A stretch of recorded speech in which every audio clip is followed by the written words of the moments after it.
Hi everyone, it's Helen from the Squiggly Careers podcast. Hope you're well. Today I'm not going to be joined by Sarah because this is another of our Ask the Expert episodes where I'm going to be talking to Mo Gawdat on the topic of happiness. And if you're not familiar with Mo's work, let me tell you just a little bit about who he is and what he's done and what he's doing now before we get into our conversation on happiness. So Mo's career has really largely been as an engineer. He's worked for lots of different tech companies. So he's worked for IBM, he's worked for Microsoft, and he's also worked for Google, where he led Google X, which I think is such an exciting part. It's like an innovation part of Google. And despite having such an amazing career, to be honest, some of the things that he's done, what he started to realise is that he was becoming more and more disillusioned with his career, and that success, as we often hear, success didn't also equal happiness. And at the same time as he was becoming more disconnected from his career, he was also experiencing personal devastation. His son, Ali, died in 2014. And it really made Mo question what it meant to be happy, what happiness was. And he combined his insights and his experiences from his professional career as an engineer and his own work experiences, also with some of the work that he'd been doing with Ali and his own personal experiences, to produce a book, which is called Solve for Happy, Engineering Your Path for Joy. And in that book, he used his intellect and his insights and his experiences to create an equation for happiness. And really what he talks about is that happiness is a lot more predictable than a lot of people think. And it is actually something that when you almost understand the component parts of happiness, we can help ourselves to be more happy. And so that's what we dive into in the conversation together. I had talked to Mo before this discussion. I was on his podcast, and then his podcast is Slo Mo. And he kindly agreed to come on to ours to talk more and more about happiness with us. And in the conversation we have together, we go quite broad on happiness. We end up talking about scales and frameworks, which I obviously loved for anyone that listens to the podcast regularly. But some things that really stuck out for me, the conversation we have around happy habits versus unhappy habits and kind of working out what they are for you. He also talks about the last 12 months and how he thinks that has led to what he calls the golden age of empathy, because it's really been a leveling time in terms of everyone's experiences. I thought that was very interesting. And then we have a conversation about managers as well and what managers can do to help create happier teams. He raises a really interesting question around how much time are you spending hearing and helping people, which made me stop and think.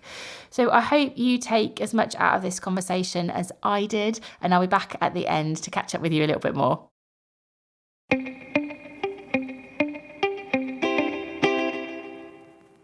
Mo, welcome to the Squiggly Careers podcast. Thank you. It's been wonderful to finally do this after you came on my podcast, which was super popular. So I'm very grateful to have the chance to be with you. Today, we're going to talk about happiness, big topic, happiness in relation to careers. And I want to start with the happiness equation that you have created in your book, Solve for Happy, and maybe just introduce people to what that equation is, just as a starting point, and why we need an equation for happiness. I think I'll answer the second first. Why do we need an equation for happiness? In the modern world, they confuse us and make things look so complicated. If you look for a personal trainer in your neighborhood, there will be a million of them saying, the only way to get fit is my way. Truth is, the only way to get fit is to eat healthy and work out 3 to 4 times a week. And so one of my tasks when I tried to write about happiness was to tell people it's a lot more predictable than you think it is. It's not that very complex, never manageable, elusive feeling that you'll get every now and then and you'll never figure out why. It actually is so predictable that it follows an equation. And it actually is so predictable that, like fitness, if you make it your priority and go to the happiness gym 3 to 4 times a week, you'll be happier. Now, the equation is your happiness is equal to or greater than the difference between the events of your life and your hopes and expectations of how life should be. And actually, when you really apply the equation to your life, you'll realize that there was never a moment in your life where a specific event made you happy or unhappy. It's that comparison between the event and how you want the event to be, right? I mean, I know people get shocked when I say this, but when I set my New Year's intention for 2020, my New Year's intention was that it was going to be the year of silence and space. And so I can guarantee you lockdown didn't upset me at all. It's like, wow, like the world provided. I wanted silence and space. and now I can be locked down in my own private, sort of almost like a monk retreat. I treated it that way. I was looking for a monk retreat, and I received a monk retreat. Not saying it's a wonderful thing to have COVID or a pandemic or the lockdown, but even an event like that, in comparison to how I wanted life to be, made me happy. I wanted life to lock me down, and I ended up being locked down. You got that. So events versus expectations, and then thinking about that in the context of your career. When I was reading your book and I thought about that equation, I think a lot of people's expectations of their career is that if they show up and work hard, they go up the ladder. A lot of people kind of think, well, that's the job to be done. I work hard, and if I do that, then good things come. And those good things in a traditional career look like promotions and pay rises and all those signals of success. And if that's the expectation, my kind of hypothesis is that some people aren't happy at work because their experience is very different. Their experience is not that I show up and work hard and go up the ladder. It's that I show up and work hard and other stuff happens. And that mismatch between my expectations and the actual events that I experience are sometimes where the challenge creeps in.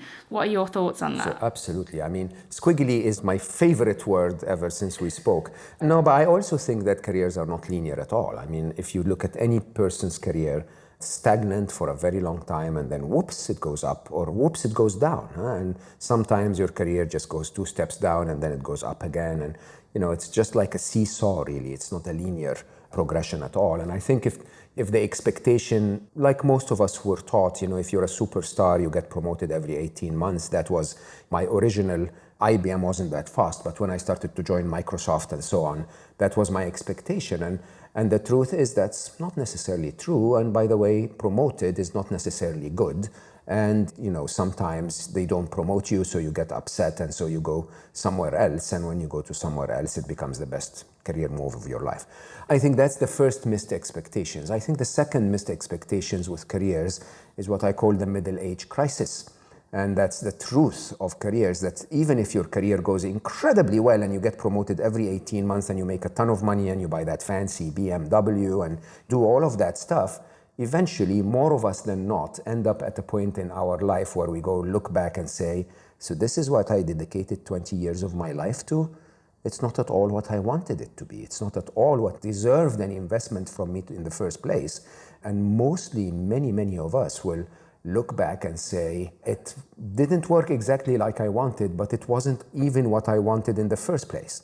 And I think that's the biggest missed expectation in careers. And when that time happens, you could probably fix it, and many people do, but 20 years have gone by. And I think the question really around happiness in careers is not how you're doing it, but it's more, what are you doing? What are you giving your life to? This is, at least 8 hours of your day, most of your mental attention during the work week. Are you putting that in something that you enjoy, that you love, that makes you happy? Are you putting it with people that make you happy? Or is it just that obsession of, I want to climb that ladder, when it's the wrong ladder? So I have a scale as you're talking, this scale that's emerging in my head, I think in frameworks and things, Mo, so forgive me for that. But in this scale, at one end of the scale, I'm just going to call this the happiness scale, and then I'm going to ask you a question about it. But at one end of the scale, I have euphoria, those moments of this is amazing and it's never going to get better at this. And then at the other end of the scale, I have settling, where you're I don't know, and you're compromising yourself and you're settling and you're just sort of maybe a bit stuck in where you are and you don't move. And then in the middle, I have contentment, which is where you say, I'm happy where things are.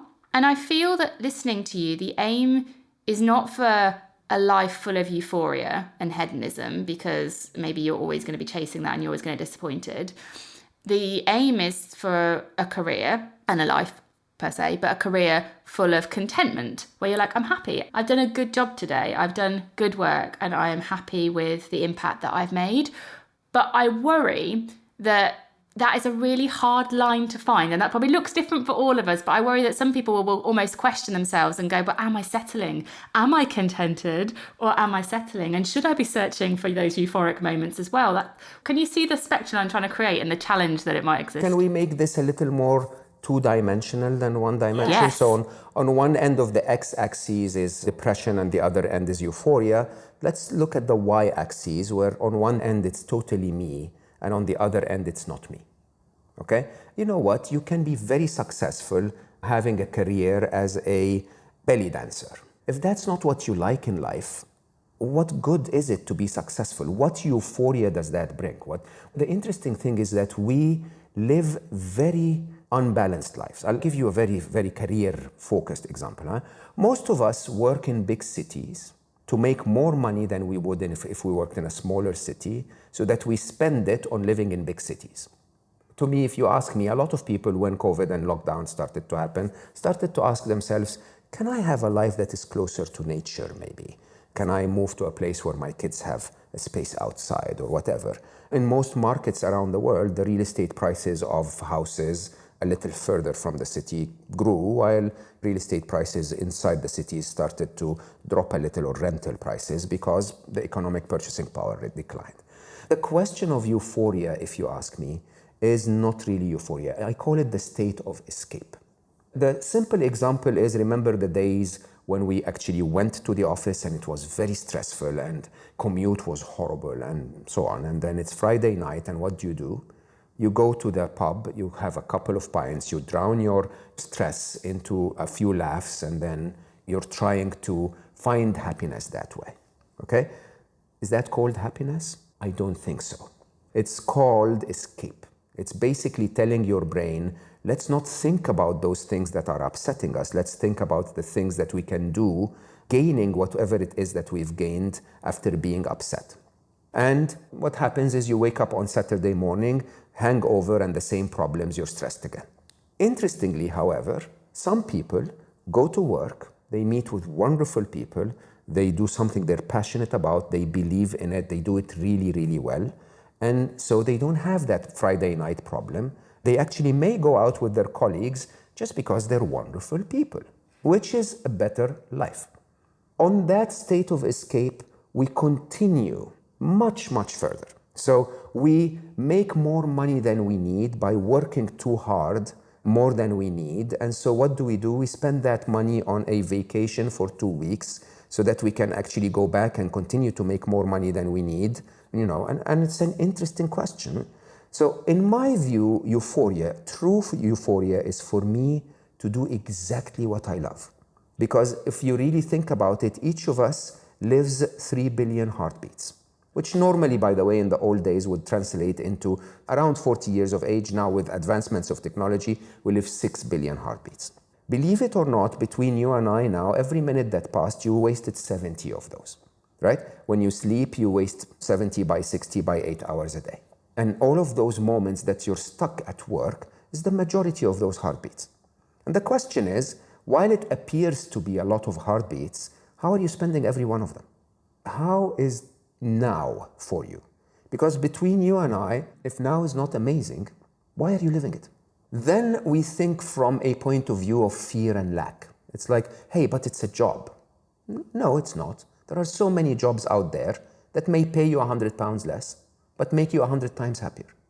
Have you looked? Are you aware if they exist? Are you even aware of what Becky has told you she really wants?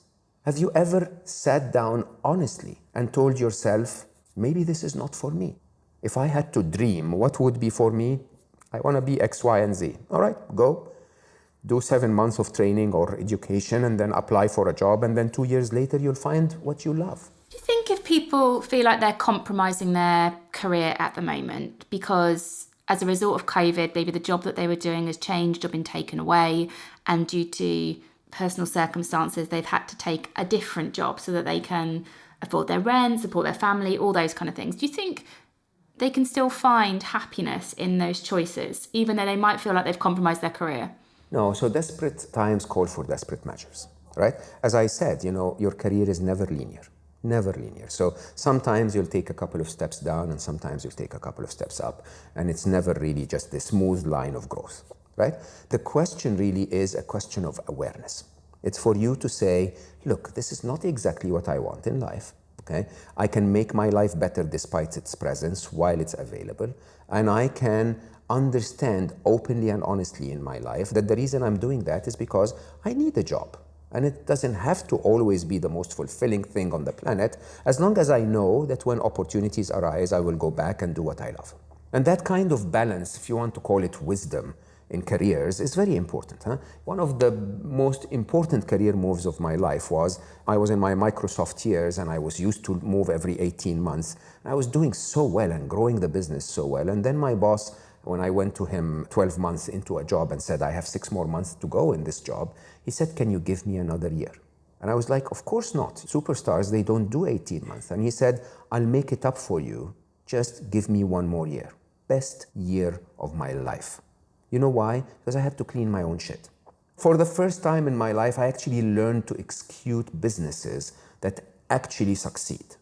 And yeah, it took me a year more, but it was important as a learning opportunity for me. It took me a year more, but a year is nothing in a career. And when you really start to think about life that way, there are sometimes things we have to do, even though they're not the most amazing. But when we recognize and not lie to ourselves, I have a very dear, very wise friend who says we all wear masks. When you're alone, take off the mask. When you're outside, everyone on LinkedIn is a VP. When you go back home, tell yourself, I'm a paper mover. That's all I do. I shift papers. I know my title is a VP, but that's the truth. Don't lie to yourself. I think happiness is such a big area, even though you've obviously simplified it in a really helpful way with that equation. And I think it is quite a scary area because sometimes to find happiness, you have to recognize what might not make you happy and make some hard decisions as a result of it. Are there any things that you can do on a daily basis that almost help you to make happiness practical and realistic and reach contentment and maybe euphoria, the doing what you love bit over time? Yeah, so I believe that the top 2 things to focus on are, one is to understand that happiness is the absence of unhappiness. It sounds like a very simple statement, but I'll say it again. Happiness is the absence of unhappiness. Okay? So there is nothing you can do to be happy, which is really, really quite interesting. The only thing you can do to be happy is to stop being unhappy. If you stop being unhappy, what's left behind is happy. So your natural default state is happy. The first exercise you have to do is to cleanse your life. I ask very frequently, what's making us unhappy? Is this friend making us unhappy? Is that commute making us unhappy? Is that neighbor making us unhappy? Is this car causing too much problem and making us unhappy? It doesn't matter what it is. But if there is something that makes you unhappy, you need to do something about it. And if you cleanse the unhappiness in your life, you suddenly realize that it's actually much easier to be happy and contented than we think it is. The second is to understand that it is like fitness. It really is. So I can't promise you to always be happy. I had amazing conversations on Slo Mo and, in person. I met the Dalai Lama, for example, and a wonderful being. Even the Dalai Lama feels unhappy every now and then. When I had Matthew Ricard, which is known to be the world's happiest man because of his brain structure after 60,000 hours of meditation in his lifetime, I asked him and he said, are you kidding, Mo? I mean, we're friends. So he was saying, are you kidding, Mo? I get angry, I get frustrated, I get sad. I don't know. The trick is, can I train myself to have a conversation when I feel unhappy that basically allows me to go back to happiness? And that's a skill. When you work out your muscles become stronger. They can become visibly bigger. You're toned, you're fit. The problem with happiness is it's inside our brains. It's neuroplasticity. So the muscles of happiness need to be worked out. You can watch a video, you can read a book, you can listen to a podcast, you can be with people that are happy in nature and observe them. All of that is a muscle. If you go to the gym and lift weights all the time, you're going to look like a triangle. You can see it visibly. If you go and squat all the time, you're going to look like a pear. The problem is the habits that we do that make us unhappy, we don't notice them. We watch the BBC every single morning to upset ourselves. We search for horror movies to create nightmares in our nights. We spend time watching violence and then we wonder why the world is so violent. And the trick is with neuroplasticity is it is so creepy. It creeps. You don't know what you're developing, but you're developing If you're watching news every day, you're developing a very strong muscle that's called the world is unsafe. You're developing a very strong muscle that says everything is wrong. No one is to be trusted. How can you be happy with those muscles? Not because the world has changed, by the way, from day to day as you kept watching. It was the same world.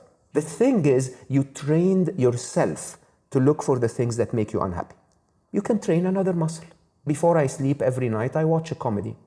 Michael McIntyre, half an hour before I sleep. I don't actually remember the last time I had a nightmare. I swear to you that's true. I don't remember the last time I had a disturbing dream. It's a different muscle, and you can train it. And you can train it at work in responses to people who annoy you. You can train it with your lover or with your boyfriend or girlfriend or family in terms of how do you handle those situations. Invest an hour a day, 3 to 4 times a week, like we do with the gym. But before you do that, like we do with fitness, make happiness your priority. So if you're given 2 choices, one job that gives you 100 pounds more and the other that makes you happier, choose the one that makes you happier. We humans, we're very good at realizing what we prioritize.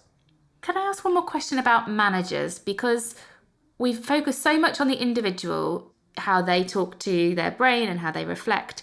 If I'm a manager, and many people listening will be, and I think I want to help the people in my team be happy, is there anything that managers can do to support happier people within teams and thus create happier teams? 2 concepts. One is from the days when we used to not be locked down, and one from the days of the lockdown. Remember when we used to not be locked down and we were traveling around the world as maniacs and burning fuel that will end our planet? Remember those days, right? When you got on a plane, the first thing that they said before they started burning fuel to destroy our planet was, attend to yourself first before you help others. Remember that? Simple advice.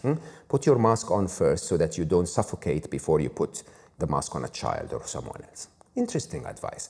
If you want to make anyone happy, be happy. It's really as simple as that. Find out how to stop being grumpy. If you stop being grumpy, I can guarantee you 90% of the reason why your people are unhappy will go away. And of course, for the people working for a grumpy manager, the reason they are a manager is because they're annoying like hell. So anyway, let's just live with that. The other side of it, of course, is today in lockdown. I will say openly, no event in my lifetime has ever unified humanity as what we're going through. And it's quite interesting because I call it the golden age of empathy. So what we have now in a hyper-masculine, sadly work-driven environment, we have prioritized our masculine brain. We have prioritized linear thinking, doing an achievement, prioritized strength and competitiveness and all of those weird traits. And we stopped in the work environment, we downplayed feminine traits such as empathy. By the way, other traits are incredible. Creativity, intuition, empathy, inclusion, all of those are all amazing traits that are on the feminine side that we actually don't prioritize at all at work, and we should. But that one trait that triggers all of them is empathy. It's that I'm not a single being against the rest of the world. It is I feel what others are feeling. I'm included as one of them. And in the times of lockdown, for some amazing reason, empathy became a natural state of being. Because you know what? Empathy is feeling what others feel. So you wake up every morning and you feel lonely. I guarantee you most of your friends are feeling the same way. You get on a Zoom call and you feel it's more difficult than face-to-face. Everyone on the call feels the same way. You actually now naturally feel what everyone else is feeling. Now, the problem with empathy is that if you're empathetic in a negative environment, it kills you. It really drains you because it's negative after negative after negative. And what I'm suggesting for people is turn empathy into compassion. Compassion, interestingly, again, is the masculine side of empathy. It's taking action based on your empathy. It's to refuse to have someone feeling negative without doing something about it. So if you turn your empathy into compassion as a manager, suddenly you are no longer waking up every morning and saying, I am alone, I am stressed, I am facing difficulties working on Zoom, I'm working extra hours, and my people are annoying me. Instead, you will say, every one of my team is going through this. Can I make it easier for them? Can I make it easier with a joke? Can I make it easier by making the meetings shorter? Can I make it easier by acknowledging that some of us are carrying little children and some of us are maybe locked down in a small place or whatever that is. And when you start to get that into your mode of operation, that I am not a slave driver who's supposed to make those people build the pyramid, I'm an enabler that would allow those people to invent the iPhone. When you see it that way and you see your role as a leader to say, I believe in a vision and I want us to get there, and my job is to remove the obstacles while your job is to actually get the things done, then we're done. When I hired anyone, I hired very senior people. I had managers of managers of managers reporting to me.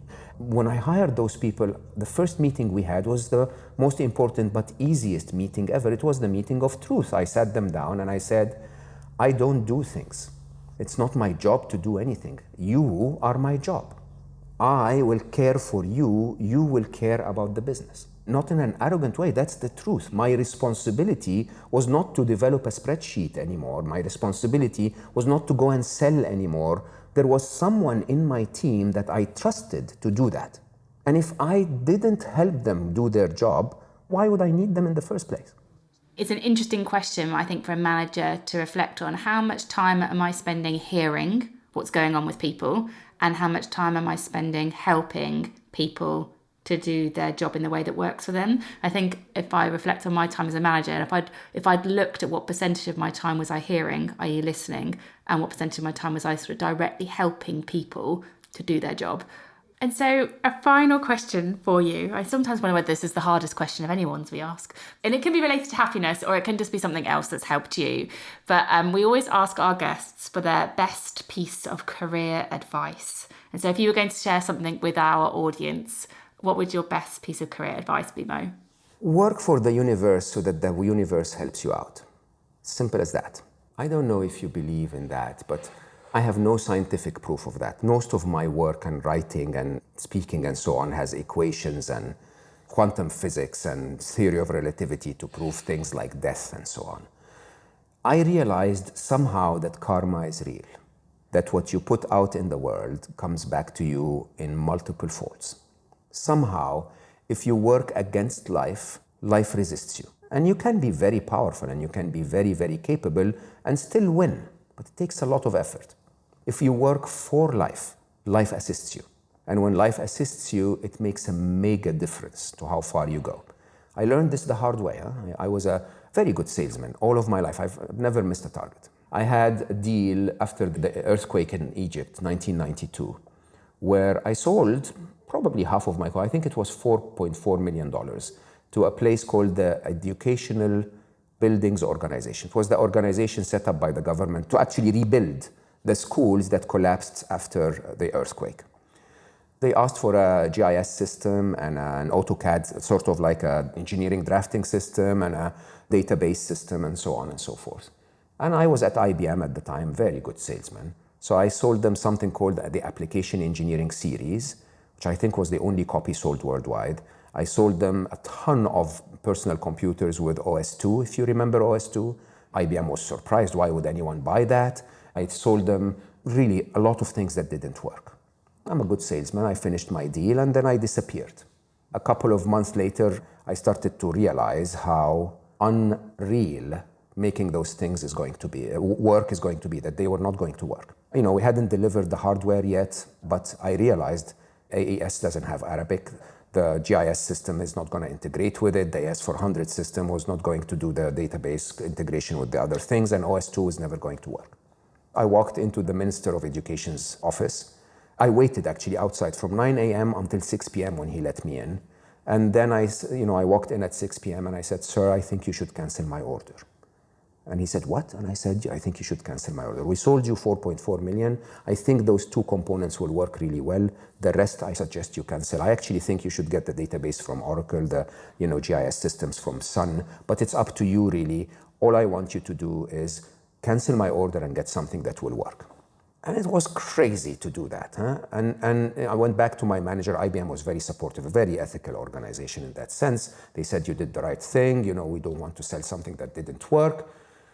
He canceled the order, and then 2 weeks later, he called me and said, I have a requirement for a specific computer system. Will your technology work? And I said, let me look at it.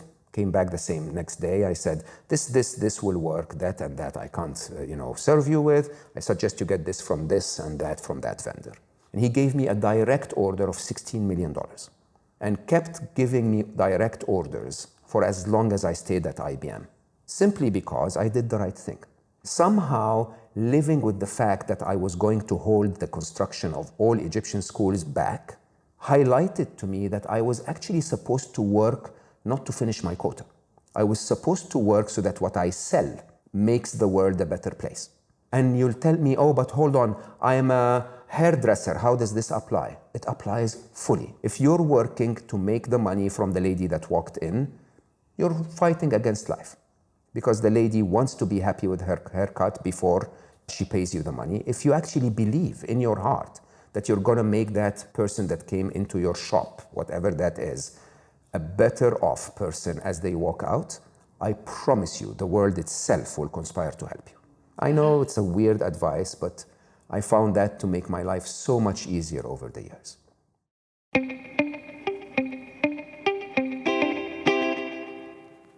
Thank you for listening to the conversation that I had with Mo. I hope you found it insightful. One of the quotes that will definitely stick with me from the conversation is that happiness is the absence of unhappiness. Cleanse your life of what makes you unhappy, and it's much easier to be contented. Really made me stop and think about focusing on what makes you unhappy rather than always on this quest for happiness. Would really love to know what this conversation made you think and how it made you feel. Please do email us and let us know. You can do that at helenandsarah@squigglycareers.com, or if it's easier and quicker for you, we're pretty responsive on Instagram. That's just @amazingif. And next week, Sarah and I are back together. We're going to be talking about how to be a meaningful mentor. Mentoring is a topic that we covered almost 200 episodes ago, so back on episode 18. Then we talked about how to find a mentor. So really this is the other side of the conversation. That's like, if you've been found, this is how you can be a meaningful mentor. So really looking forward to talking to Sarah about that, and hope you'll join the conversation with us then. As ever, if you enjoy the podcast, please do rate, review and subscribe. It really makes a difference to our ability to reach and help other people with their careers. So that would be a brilliant thing to help us to do. But otherwise, we'll leave you to your week and we'll be back talking with you very soon. Bye-bye, everyone.